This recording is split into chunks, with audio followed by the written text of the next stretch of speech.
Dhaba style chana masala. তার জন্য মশলা কী করে বানিয়েছি বলে দিচ্ছি।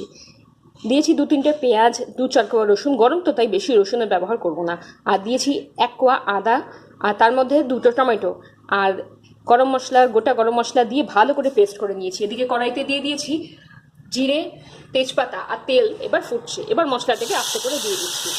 আপনারা দেখছেন ভিলেজ কিচেন উইথ মৌমিতা, আর এরকম সুন্দর সুন্দর রান্না একমাত্র আমার চ্যানেলে দেখতে পাবেন। তাই চ্যানেল সাবস্ক্রাইব করুন এবং সঙ্গে থাকুন। মশলাটা সেঁকে নিচ্ছি। মশলা শেখার সময় ছিটকে আসে, তার জন্য একটু হলুদ দিয়ে দিন, তাহলে মশলা ছিটকে আসবে না।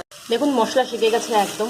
এবার দিয়ে দেবো আমাদের আগে থেকে সেদ্ধ করে রাখা চানা, কাবলি চানা। আগে থেকে সেদ্ধ করে 2টা সিটি মেরে রেখেছি। আর এটা কিন্তু জল সেদ্ধ দিয়ে দেবেন, কারণ এই জলটাতে, একটু গরম জলটাতে মশলা তরকারি আরও সুন্দর স্বাদ আনবে। আপনারা দেখছেন ভিলেজ কিচেন উইথ মৌমিতা, আর যারা আমার চ্যানেলে নতুন তারা চ্যানেল অবশ্যই সাবস্ক্রাইব করুন। আর সবশেষে দিয়ে দিতে হবে ছোলা মশলা, এটা এর সাথে অবশ্যই বাড়িয়ে দেবেন।